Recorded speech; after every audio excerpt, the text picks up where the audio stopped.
Thank you, everyone. So we had some slides, but we felt it was more important that you see Caroline and hear Caroline. Caroline can't see you, but it would be great when we finish if you can all come and wave so she could see who she's been presenting to. It would be great. Because there's nothing like she could see Petra in a darker version of me. So the structure that we've been chatting on Skype, because we all live in different places and we've had different experiences.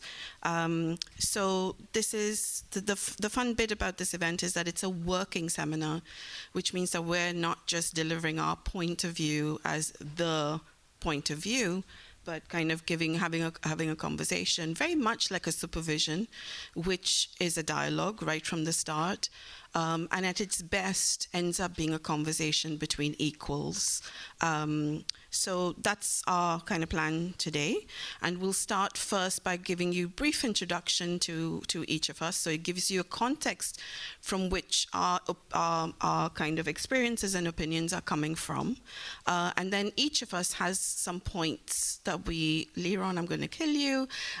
We have some points that each of us are going to make about supervision in type and typography, which we'd kind of each contribute to, and then we'd love to kind of open it up and have a further discussion with you. So that's the structure for today. So I'm going to hand over first to Caroline, who I think is talking to us from Cornwall, to introduce herself.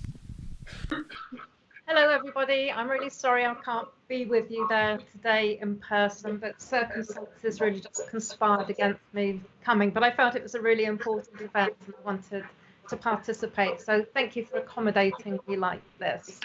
So my name's Caroline Archer. I'm from the Centre for Printing History and Culture at the Birmingham City University and the University of Birmingham, which I'll come back on to shortly. My own background is I did my doctorate at the University of Reading.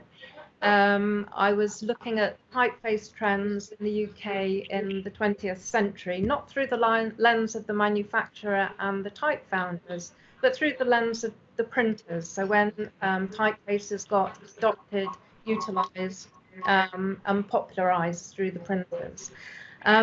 I did that partly through the lens of a Birmingham printer called the Press, which I think then initiated my interest in Birmingham printing in general.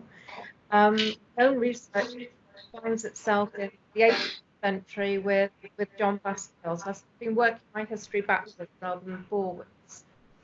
Since 2015, I've been co-director of the Centre for Printing History and Culture, which is a postgraduate research centre which straddles both Birmingham City University and the University of Birmingham.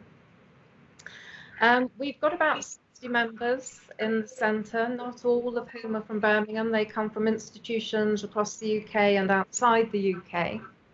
They comprise, obviously, academics, students, but also heritage and cultural professionals, archivists, curators, librarians.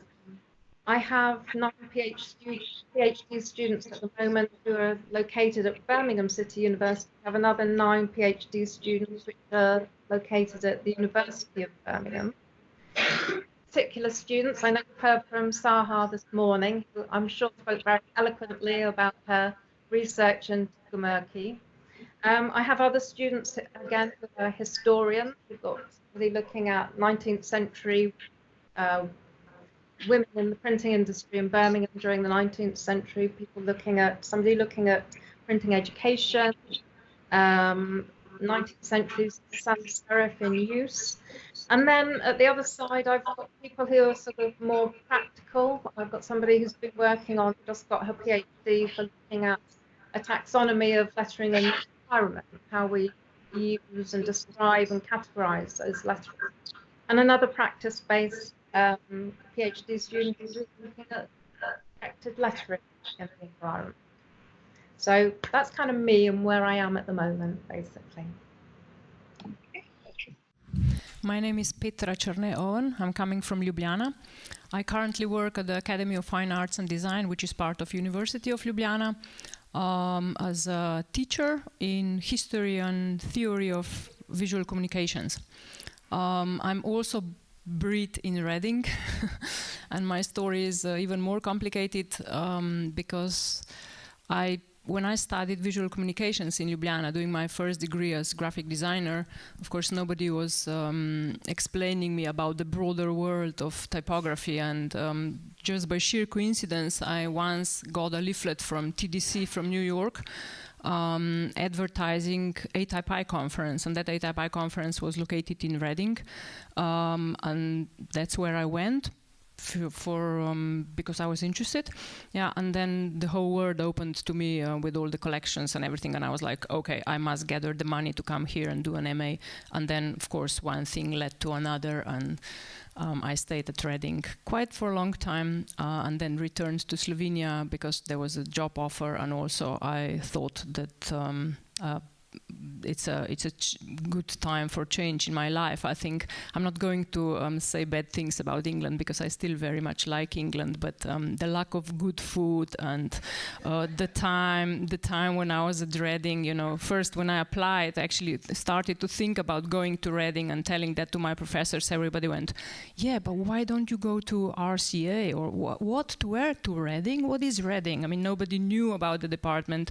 The only thing people knew about Reading is that nobody wants to live there, and that maybe if you were lucky or your friends were well-traveled, people knew about the Reading Festival.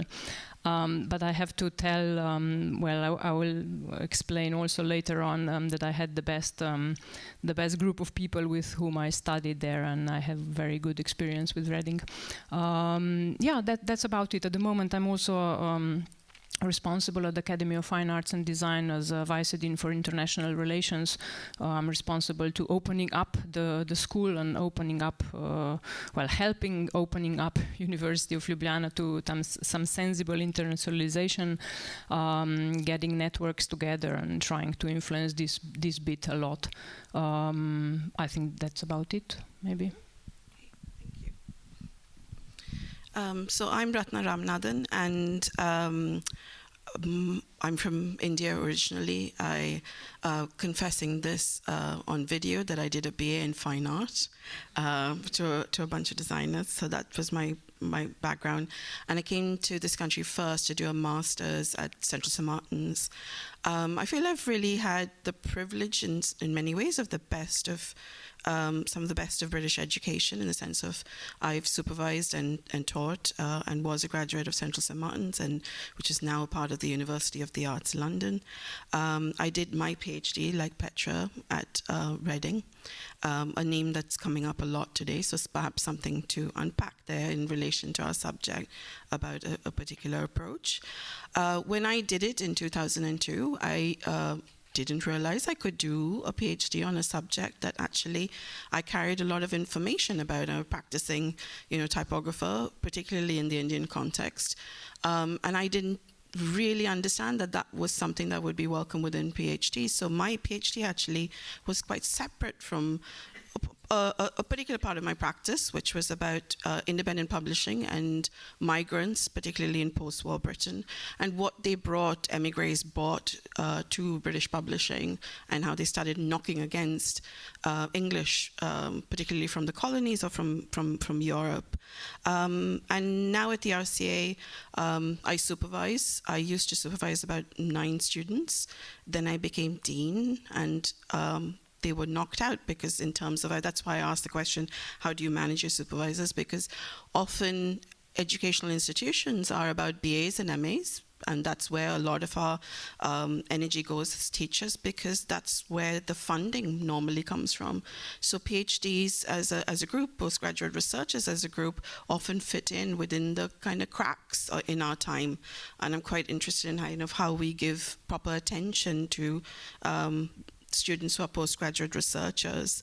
At the RCA, within the School of Communication, which I head, which is separate from the School of Design, we have about 30 to 40 PhDs, part-time and full-time, so it's a it's a big community. I have to say that that's a very changing community. There have been people who are mainly part-time for many reasons discussed in the previous session. Most people cannot afford to take 4 years off to do a full-time kind of degree and make that kind of commitment financially, but also stay in a country, in a different country that they're from for that period of time. I think that my experience was very positive in some ways in Reading, because, like Borna was talking about, it became a part of a community, and the community has a sort of lifelong community of people that you then end up working with and practicing with. And I'm quite interested in us unpacking what we supervise and then what is funded in our subject. So if I'm looking at the kind of funding landscape in Britain, much of our subject doesn't quite fit in. It's barely understood. It's quite marginal. A lot of funding goes into GCRF funding, which is the Global Challenges Research Fund.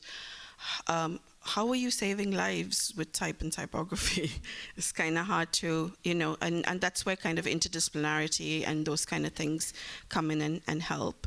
I'm also sort of interested in, I think it might be interesting to talk about what happens after a PhD, because we've each had different experiences about that. But also, how do you supervise, and how do you, I think some people might be interested in becoming supervisors. How do you then supervise students who are pursuing PhDs quite different to your own without just bringing your own experience to that? How do you build different experiences? So is that through Viva chairing, through external examining, through being an internal chair? What are the opportunities for people to actually build to become a kind of experienced supervisor, whether you have a PhD or not? So those are some of the things that I'm kind of interested in unpacking with you all as a group. What did I get? I'm going to just wrap up my intro by just saying, what did I get from my PhD? Some really, the obvious one, which is I have a book that I think 2 people have read from the British Library, because it's freely available. It can prop up the heaviest door, because it's one of those big ones. I had the biggest delight in choosing the brightest cover for it, because the rest of it was pretty black and white inside. I unfortunately can read really fast now, which means I consume books at a big level, not necessarily books of nonfiction. So that's there. I can type really fast without looking at things, which is interesting. I think you become very resilient in receiving a critique as well on something that's very personal to you, that's coming out of you. You could have poured months into it, and then someone looks at it and says, "Really? That's the approach you took." So I think there's a certain resilience that I'm now addicted to when I'm doing research with people. And finally, I'd say that my advice would be not to follow Rob Banham's advice. He's a teacher at Reading, who said, why did you do a PhD if you're not going to put it on your debit card and a credit card? Do not do that, because then they will ask you to save lives when you get it on an aircraft. Do not do that. So that's my one recommendation. I'm going to hand over to Petra to start unpacking some of the points that each of us were kind of coming from. So Petra will do that, and then Caroline, and then finally myself. So over to Petra. Thank you. We were discussing over Skype what should we talk about. I proposed that we should be addressing potential candidates for PhDs. A lot of the topics we already covered in previous discussion, I think, but anyway, I divided everything into 6 points, which I think would be very useful starting points for discussion further on later with different experiences with people in the room.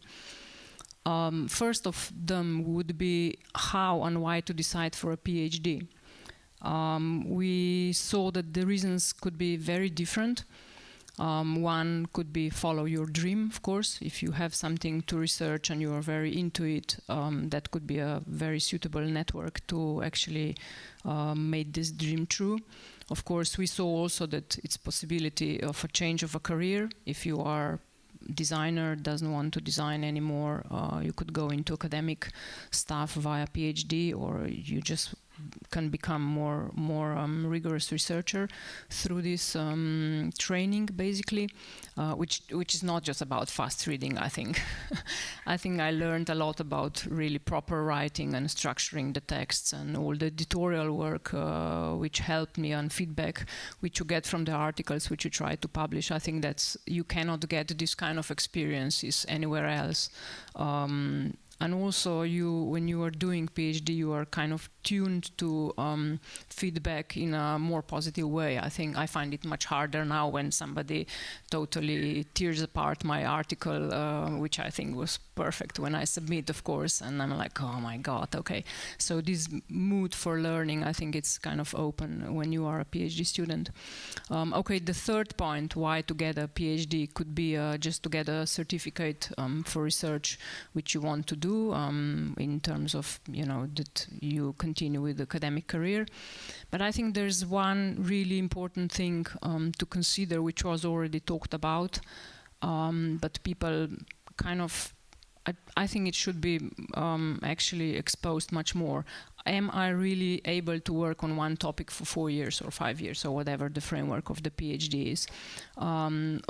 It's true that subjects might slightly change, or the direction of research, but still you are working in one area when you decide at the beginning, when your research proposal is accepted, and there are slight differences with it, but still it is the one topic you have to survive. You have to have attention, you can't change into something completely different for a really long period of time.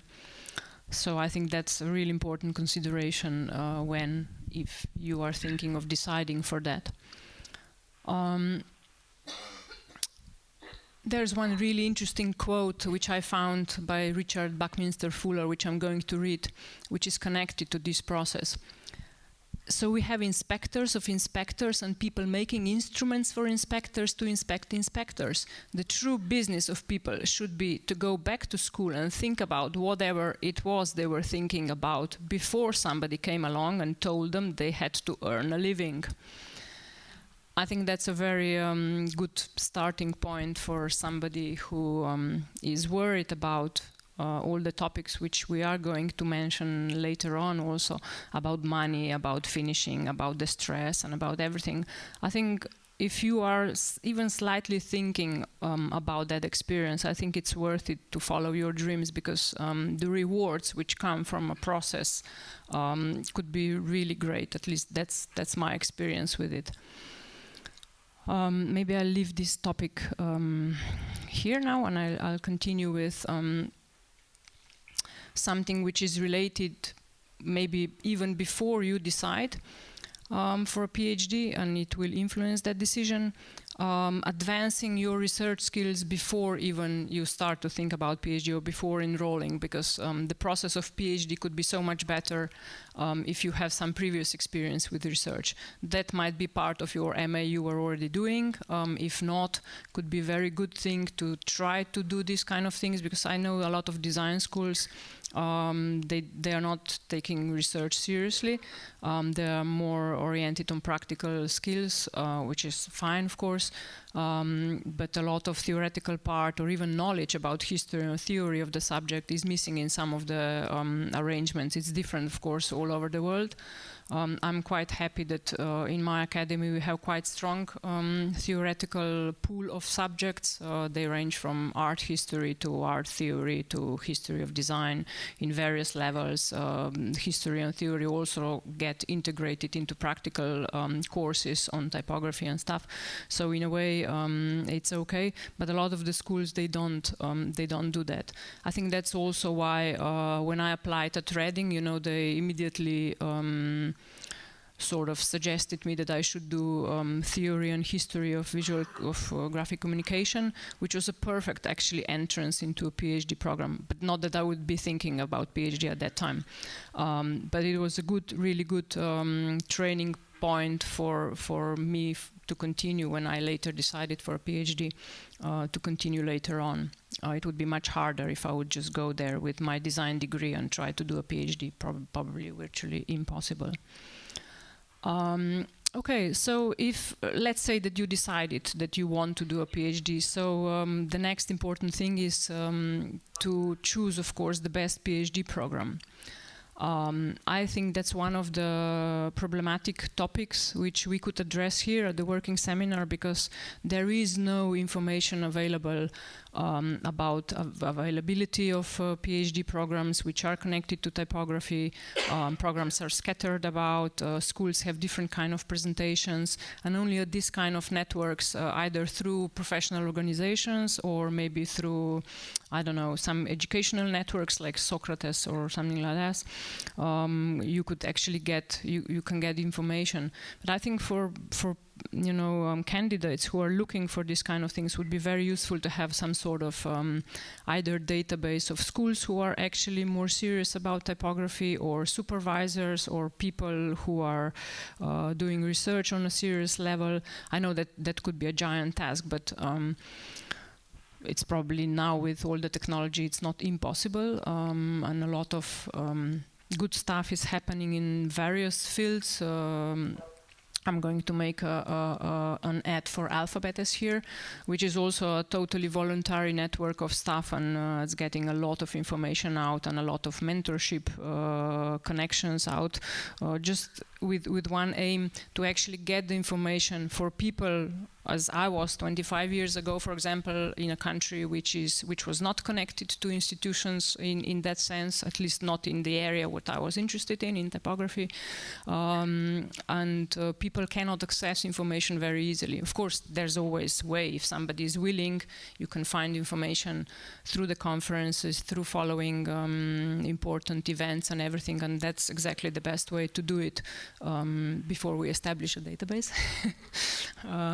Because having an idea of the area you want to work in, that's closely connected with the PhD program you can actually help you with, and proper network of people and institutions in terms of course, facilities, what kind of facilities they have. But you also have to think about interdisciplinarity of your topic, you know, because typography, as we see, is not a lonesome field. It's always connected to something, you know. It could be connected to any I don't know, historical, political, aesthetic, linguistic, technological, theoretical, cultural, geographical, any kind of other topics and fields which are really important in terms of, if you decide for institution, where are your archives going to be, you know, you maybe don't know at the beginning, but it's really important that you have all these considerations at least thought of before you apply anywhere. Okay, so program is one of the things.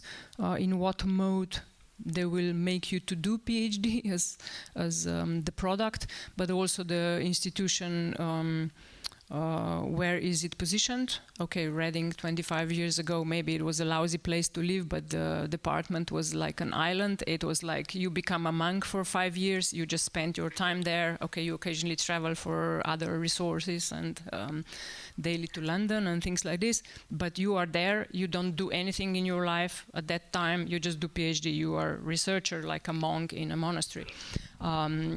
That might not be appealing for you now. I don't know about the situation in Reading, but there are you know, two things. There's one thing, study environment, you know, all the facilities and collections and equipment, depending again on the topic, you know, you want to do, and then it's also life. You know, which country you want to live, the expenses of the country, social life, what kind of people you want to meet. Do you want to be in more cosmopolitan environment, or you don't want to be in a mixed environment culturally? So it's all of this, plus different institutions have different support networks, I think, developed in terms for PhD candidates or students. So this is also very important. My experience from Reading was already starting from my MA research, that it was just the perfect place to be. All the doors were opening. I was really a no one coming from a country which barely anybody knew. It helped if I said, well, you know, Yugoslavia and Tito and this kind, then maybe older people would actually be able to locate where Ljubljana is, but younger people, Americans, and they just went, yeah, Praga, or maybe something worse. Anyway, but all the doors were opening, despite that I was really just an MA student. I already for my MA thesis, I went around to John Dreyfus's house and things like this. So it was just, for me, it was just shocking, you know, that that's possible. And also then starting from that, because obviously I felt the good vibe of my study environment and I made the most out of it. Then I dragged on my stay in Reading, being a postdoc and everything else. So it's really important, the environment. If you don't feel like being there, don't go there. But it's important that you go and visit and check it out and talk to people, talk to students, talk to mentors, talk to people who are associated, or talk to people who are against certain institution. That's also very important, to get as much information as possible from all sorts of angles, not just the positive experiences. Then the next step, of course, if you decided for the institution, or maybe you actually decided for the institution, is the mentor. Yeah, we already spoke about mentors today as well. I think that's also has to be taken into account, because you have to survive with this person for 4 years. It's almost like not just quite getting married, but you know, very close relationship. You have to develop a sort of patience. You have to check it out. You know, can you really work with this person, and vice versa. Of course, not all of supervisors can hit on every student, and so it's really important also that you have a good mentor, that you can have this long-lasting experience, and which should be positive, of course. So I think the one most important part of deciding for PhD or not for PhD is already what Sahar said, you know, that you must love the subject, you know, because this is really, really important. And all the rest of the things will eventually, they will work out, I guess. Support groups are very important. I recently spoke with a lady who's actually part of University of Ljubljana, but teaches design thinking at Stanford. You know that this school is very popular, and but design thinking at Stanford recently made a special program, actually, of design thinking for PhD students from all over the place. And they're actually teaching them how to survive with design thinking, how to survive PhD ordeal. So I was like, wow, that's really, is it necessary? But then I thought, yeah, it might be necessary, because also generations are changing a lot. Not everybody is able to live on poor food and in unbearable places for 5 years, I think. So it's really important to have this network, and also a lot of technical hints, details, you know, how to get through the life of those 4 years. And then is, of course, life after PhD. We were talking about what did we publish. I didn't publish a lot. I went to the conferences a lot. I started to publish only after I finished PhD, but I didn't publish the whole PhD as a monograph or anything like this, because my topic was about special characters in Slavonic languages, which was then narrowed down to Croatian and Slovene. And I basically just published articles and separate pieces of work, depending on the topic and depending on the framework available, that it got wide covering. But a lot of people have asked me, you know, and I was sending PhD around a lot, so I was already thinking that, you know, it would be a good topic to publish as a whole. But it's usually PhDs are very narrow and very nerdy. So, but again, this connects to another topic, that we will probably need more academic journals as platforms to be able to publish proper things in properly indexed journals, because typography, again, you have problems to fit into respectful academic journals, which of course hinders your positions at the university, especially if you are part of university where all these metrics and citations, numbers, and indexes, you know, proper indexes are really important. So I think that could be also advanced much more in our broader area, not least because we need to still fight for our place. I mean, at University of Ljubljana we have quite some PhDs which would be appropriate for topics of typography. But with the changes of educational frameworks, when we switched to Bologna program in 2007, for example, Doctor of Philosophy, which was run at the academy earlier, was just cut, and then we spent about 5-7 years to establish it again under the Bologna framework, and it's now basically doctorate of philosophy, like interdisciplinary program with humanities and social sciences, with Faculty of Arts and Faculty of Social Sciences, and then there are other academies, academies of music, Academy of Music, Academy of Theatre, Radio, Film, Television, and other faculties. So it's run totally interdisciplinary, but they would actually cover also topics from art and design with special subjects as fine art theory and art history and this kind of thing. So because it is interdisciplinary, I think it would be good, it's a good framework to find topics as typography, because you can always find people from other faculties knowing their own fields. But also, yeah, that's the main thing. But we lack, of course, a lot of supervisors who would actually be able to supervise specific areas. Then there are some other doctorates and programs and some other initiatives. We are now just establishing PhD in art and design as practically oriented PhD. This should come out in few years. It's now at the level of yeah, the national agencies looking into it. Then there are some other PhD programs which also covered some typographic topics. One example is at the Faculty of Natural Sciences. They have PhDs in graphic technology and fashion design and textiles, but they also have some supervised PhD in the area of typography. But these are just lonely examples, really, of it. Other options which are quite flourishing in Slovenia are different frameworks which are part of, for example, European projects.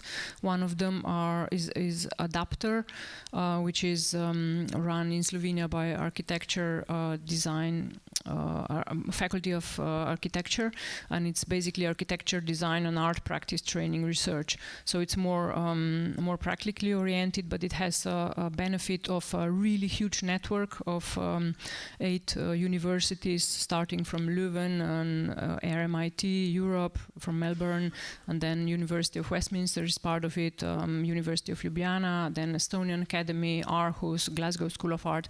So it's a network of different institutions who have this PhD in network in place, and the supervisors are coming from different, of course, from all these different institutions, and the panels are organized very, I think 3 times a year as conferences. So there's a really good networking amongst the candidates again.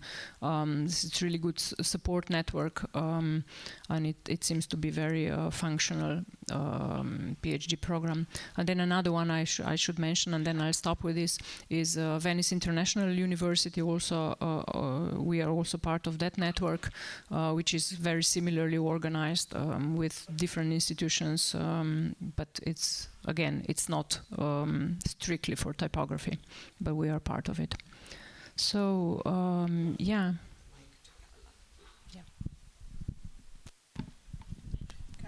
Caroline, we're going to hand over to you to make your points. Thank you. Thank you, Petra, for that. I mean, I have to agree with Petra. I think the overriding fundamental requirement for doing a PhD is having that passion and love for the subject. Have you got a lot of feedback?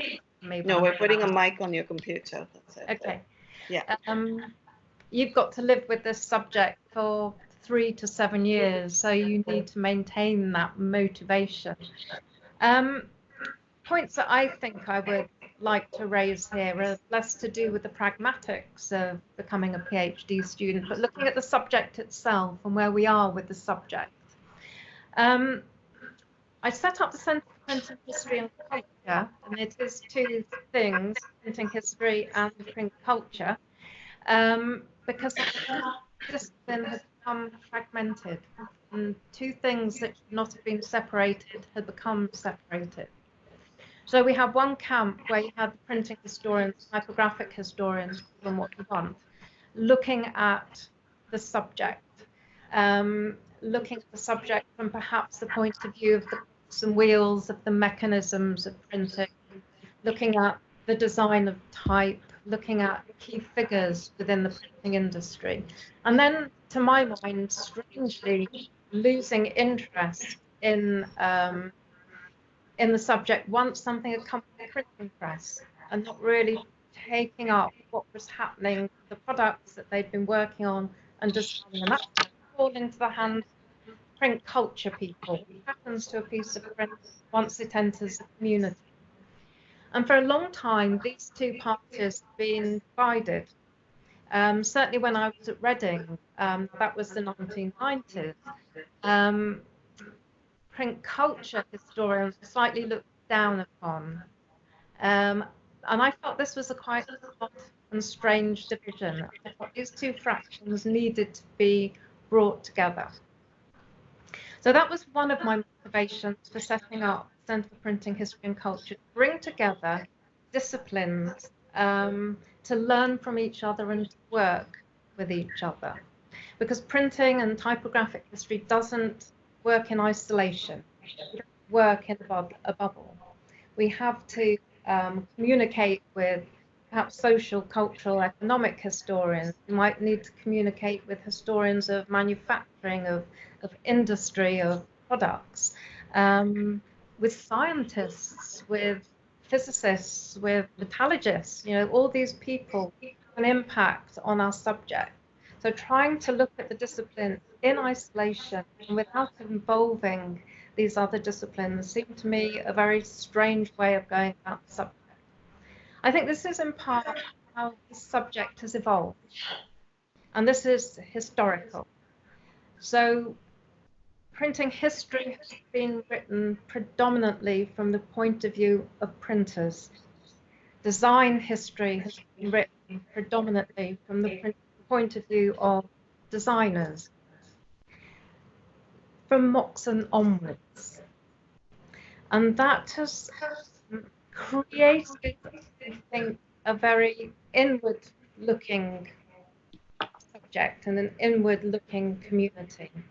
My hope is to open out. I think we've got to a point in our subject where, so as an academic, let's say as an academic discipline, it's really only been going since about the 1970s when Reading set up its department. Of course, before that, you have many people writing about the discipline, but from not necessarily at what we would classify as an academic perspective, so, you know, the Stanley Morrisons and Beatrice Wards of this world. But they've come inside the discipline, predominantly up until now, even the academics, myself, Petra, Rathna included, we all come from within inside the industry and writing about it.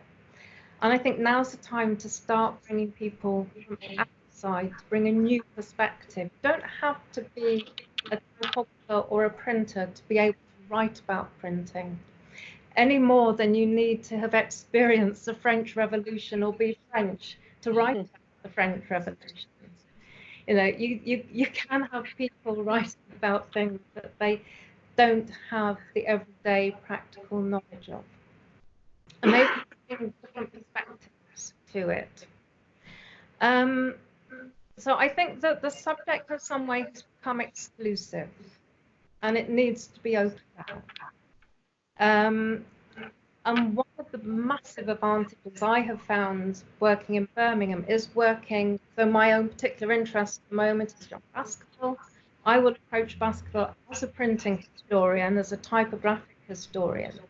But working with my colleagues in Birmingham, will approach him from a completely different perspective, which is, you know, what's his impact in the Enlightenment? What's his relevance as a cultural figure? Starts to round out what I understand about basketball. I understand about the importance of his typeface, not simply as a typeface. So I think it brings richness to the discipline by allowing people from outside to also write and think about it and bring new perspectives. So I know I've spoken to Sebastian and I have had conversations about this. Perhaps now is a time to review all that literature that we've inherited from people like Moxon and all those other commentators on the subject. History isn't a static thing. It's like we only ever have one history. Perspective on history can change with time. Perspective on history can change as new methodologies come in and new ways of thinking. I'm not saying that what Moxon et al. Have written in the past is wrong, but it may be a time to revisit that history. And yeah, to get new visions, new theories coming out. And to allow all these other people into our discipline, because I think, as I say, that will bring a richness to it. So the other item I wanted to have a look at really is what gaps in knowledge I think are out there that perhaps are critical to be looking at the moment. So one of them is, as I've just mentioned, history is not static. We perhaps need to have a review of what we think we know about this discipline. You know, we can't even actually be sure that it was Gutenberg who's the inventor of movable type. We've put that title on him because there's no other evidence to the contrary, but there's no actually definitive evidence that he was either. Now, I'm not saying we're going to have great big seismic shifts and suddenly it's not Gutenberg who invented printing, but I think there is a review of all those things that we think we know should be reviewed. The other thing I think would actually be really useful to look at this point is what is happening now. I think historians in the future are going to have a complete nightmare trying to unpick typographic developments of, say, the last 20 years, because they have been so seismic. Typography has shifted so quickly over the last 20 years. And yet we're not going to have so much documentary evidence for people in the future. There's not going to be those printed and written archives that I can delve into. That's just not going to be there for people in the future to look at. So I think one thing which would be quite useful for anybody thinking of doing a PhD is one area I'd be interested in people looking at is trying to document what's been happening now, whilst people are still alive who've been working in the area to kind of capture that. So it's kind of those two ends of the discipline, you know, what's already happened in the distant past and what's happening now. Two areas in knowledge that I would be really interested in people picking up the threads of.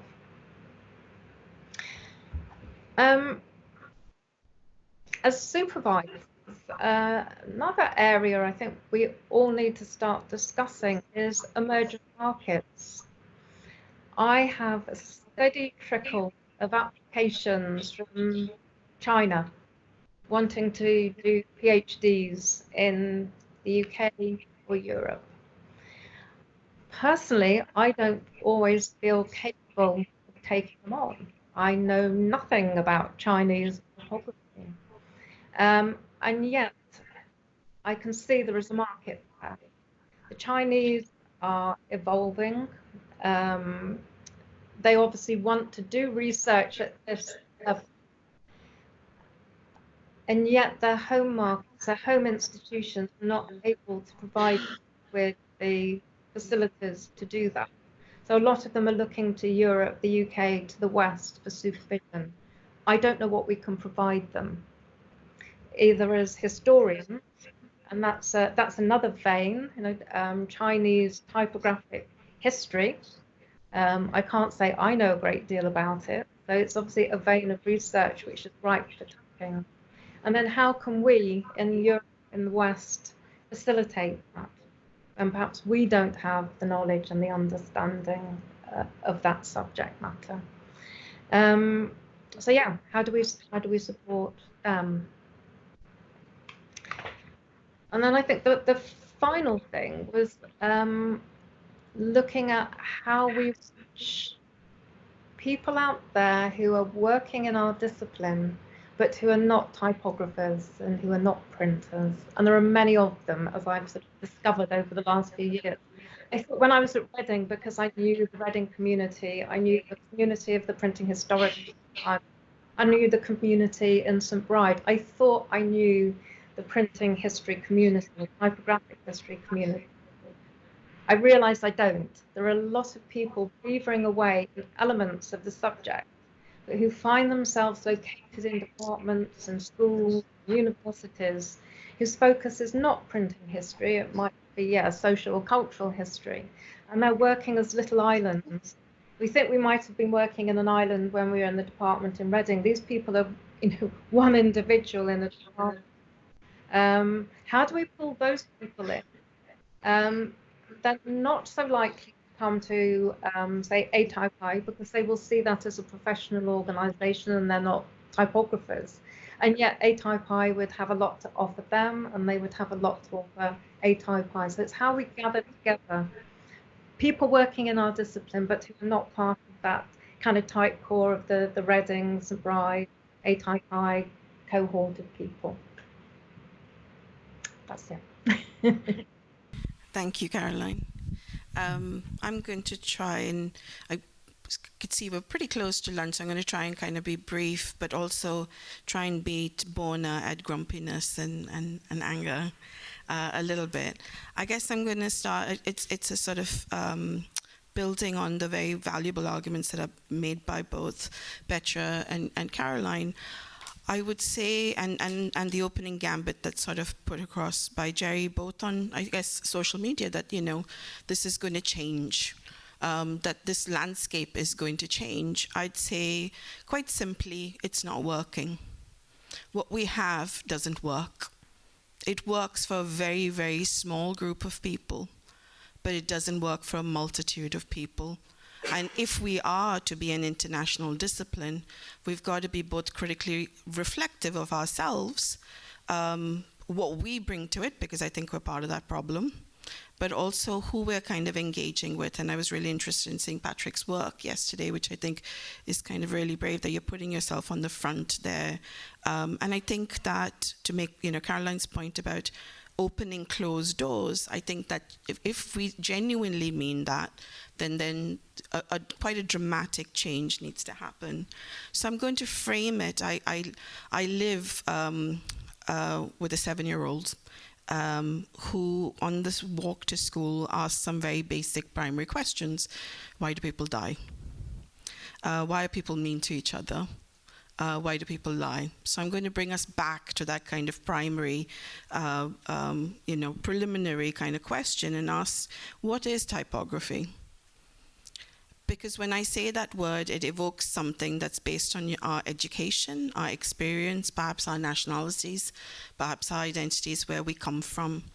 I've been increasingly reading quite a bit. When I came to do my MA, on my reading list was Stanley Morrison, who told us this is what a book should look like, and this is what typography should be.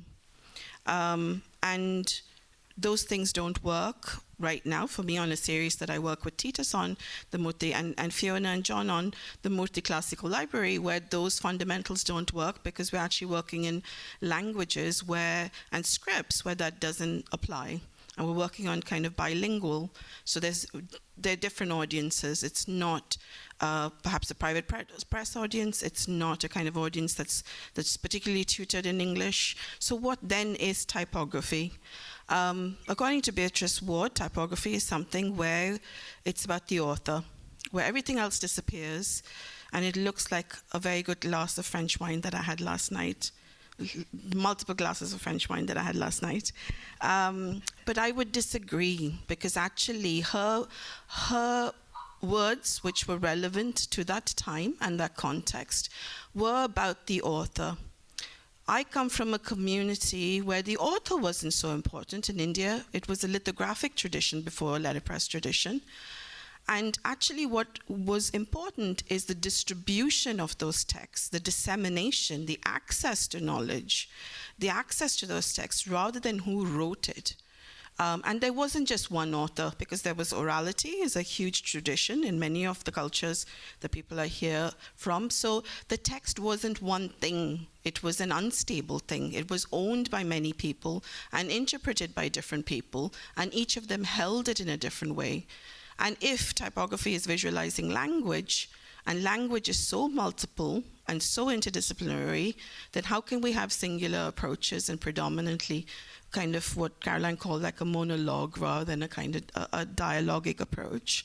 So I'd say something there needs to kind of break in terms of, and I think that's part of our responsibility as a group within ATypI, to consider this idea of what is bad and what is good and nuance that in relevance to different contexts. And I think that there's some work there to be done in terms of the kind of impact that we can have through that. So I would ask us all to question what is this thing called type or typography from the context in which we are doing our research and our practice.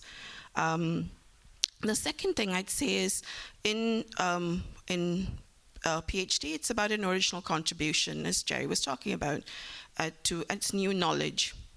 Again, referring to the background that I come from or the work that I do in India, a lot of the work that was done about Indian knowledge, and there's a very good person who writes about it, Sheldon Pollock, who says, what is South Asian knowledge good for? Is it only good for South Asians? Is that it? Is Borna's work only good for Persians? Is that it? Or is there a wider audience to that? So when within a marginalized subject, you're doing what some people consider to be non-marginalized, no Latin, how do we then deal with that? So give an example. There's an amazing text that was researched. It's an illustrated book. That documents the flora and fauna in southern India. It took 6 years to put together. It took hundreds of expert Indians, led by a Dutch man. And this text exists, Horticus Malabaricus, under his name. It doesn't acknowledge any of the other people who kind of contributed to it, and it is in Latin. So here's knowledge about India that's formulated by Indians, that Indians haven't had access to at all. So if I bring that question to us as a PhD community, as a researching community, I would say, what use is our knowledge if people don't have access to it? So if we are indeed thinking about the research that we're doing, then are we also not thinking about the dissemination of that?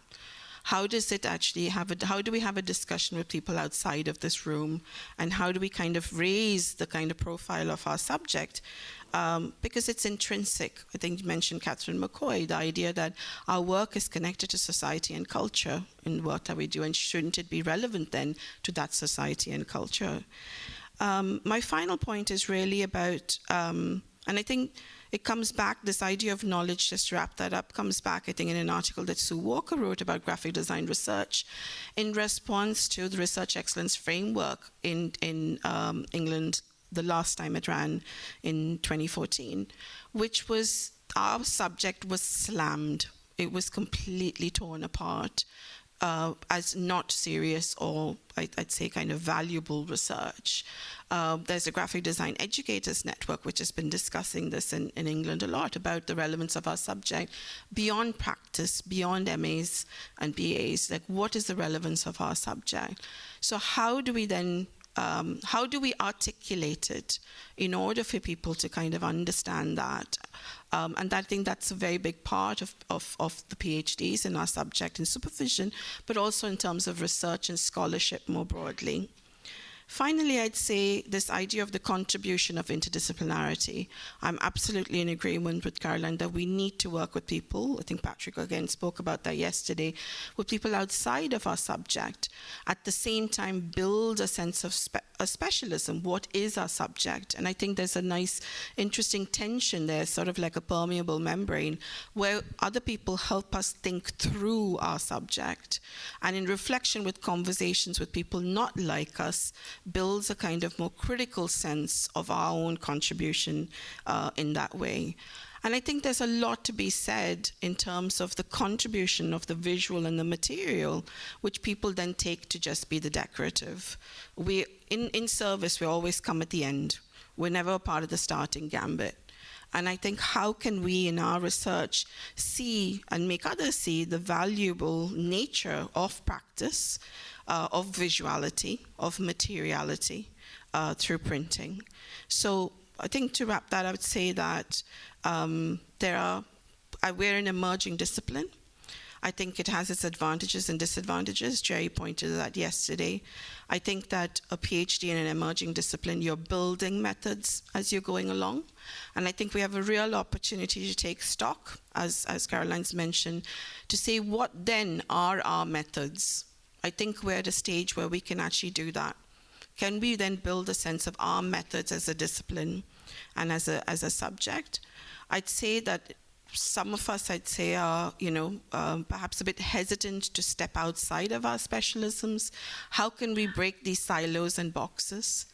And how can we think about this idea of access? I think that we have PhDs happening in Sri Lanka and in India, and colleagues there and students there don't have access to the same materials or information. Many of us who are international students or colleagues came to Reading because of access to materials, access to information, access to experts. So how can we kind of open that access in a genuine way? Because if we are to be an international discipline, we can't do that alone. It has to actually we have to infect it, infect the network in such a way. So I'd say those are my three questions. What is typography? Can we revisit that? What is knowledge in terms of our context and our methods?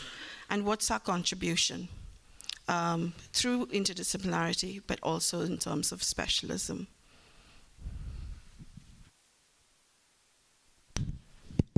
Thank you very much for the very stimulating contributions. Do we have any questions? We've got about 15 minutes for questions, comments, responses.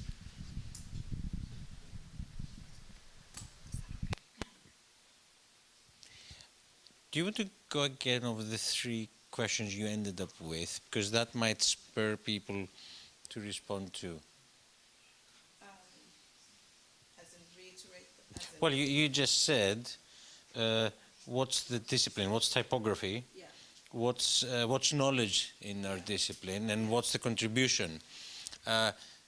So hopefully people might have some response, or maybe you have other things to add to this list. Maybe we're missing something, or one of these things is not interesting or relevant. Or, I would like to hear their thoughts about these questions. Thoughts about what you just asked, if you can try to answer. Or want me to answer my own question? Okay. I think our mics may be having problems. Our mic doesn't want us to answer the question. maybe take this one. Yeah, okay. I think if you ask me what is typography, as a kind of PhD approach, I think typography is something that doesn't have the same vocabulary or grammar. So right now we're in we're very, this situation of let's take the Latin and apply it to the not Latin in terms of that. So I think we need a kind of multiplicity of words. We need new ways to describe what is typography. And we need to be able to kind of hold that idea that those different interpretations count as much and are as rigorous. So there are different heritages and different histories and different practices that are equally valid. And I think that happens anyway when anybody's working on an interdisciplinary research project. You have that kind of collision and that dialogue to build that. So let's hold the multiple meanings. Let's not be worried about who was. Let's think about where we are. And I think that we pay a lot of attention to who was, and I'm saying this as a historian myself, I think that we give that it has a lot of weight without us actually considering that people said that in a context that perhaps is not so relevant to us right now. And I think that let's put those words into relevance and let's kind of equate them. And I think that's really what a PhD is about, handing over. You take over. So I think I'm really interested in emerging understanding of typography, and that's why I supervise, to learn. So I think that's the second thing I'd say. The third thing is it has to be intercultural. It has been very monocultural. And I think I feel the kind of weight of that as an educator.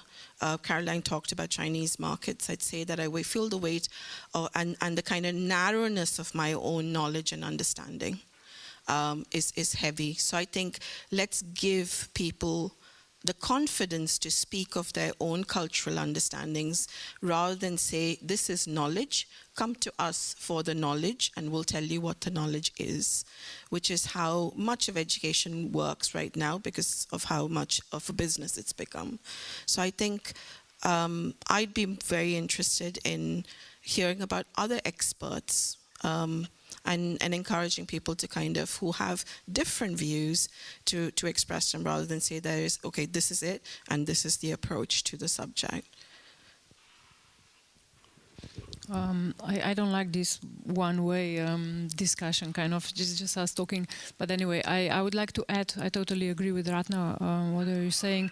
I think we need to do more research in digital typography. I mean, there's so many people actually using type on screen. They were not educated. The other people are making tools for them. They're not having any slight idea about typography. They were not educated in typography. I'm talking about programmers and IT people and everybody else. We should get into all this area much more seriously, with much more analytical approach, with interdisciplinary projects. But of course, all this should be tied together. I think for me, there's no division between practice, theory, and history. So for me, that's all connected all the time. But I would really like to hear from the public.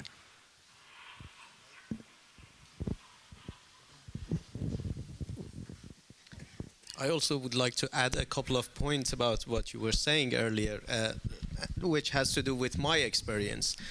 From the beginning, looking at the history of printing, history of typography, I've always had this issue that the experience of a community is not applicable to another community. The importance of printing, the necessity of printing, as they call it, in certain regions or in certain countries, it's absolutely different with the sort of experiences that people would have had in India, in Iran. This idea of printing as an agent of change, that it brings about change and it would develop the society, the knowledge, enlightenment would follow that thing. In a country that has this rather sophisticated method of scribing and disseminating knowledge through the very sophisticated guild of a scribe that often were much faster than printed documents, newspapers, and these documents were read publicly for people, which again questions the idea of literacy.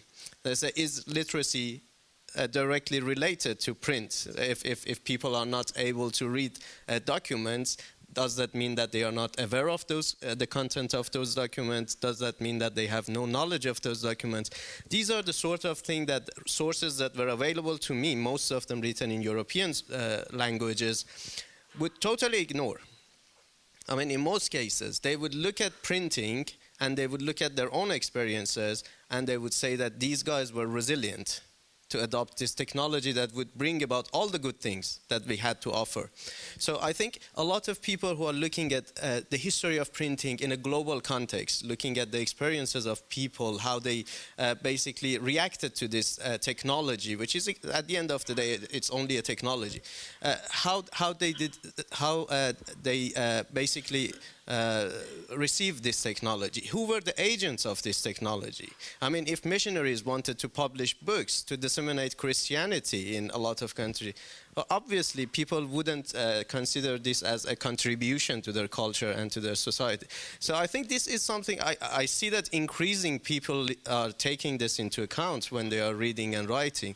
But just the last point is that I think looking at the non-European sources would contribute much to our understanding of this history. Really looking at the things that are written in Turkish, in Arabic, in Indian languages, just to see how people were seeing these technologies, how when monotype machine went to India and in Iran, it wasn't used as a typesetting machine, but it was a mini foundry. I mean, if you don't take this into consideration, then, you know, this would impact all the consequences that basically this sort of technology changes has had on this.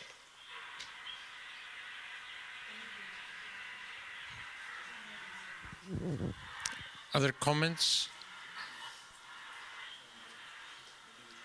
We should cut it off. Well, on this very, I think, fruitful conclusion about the need to be much more open and wide in our perspectives, and the need to constantly question what we receive in terms of texts, and also to be aware of the duty to place ourselves in different perspectives, to be aware of the biases that we bring, our institutional starting points bring, the methodologies that we absorb, and also constantly re-examine these in order to be a little bit more enlightened in how we provide the next step of work for the next generation of researchers. But we have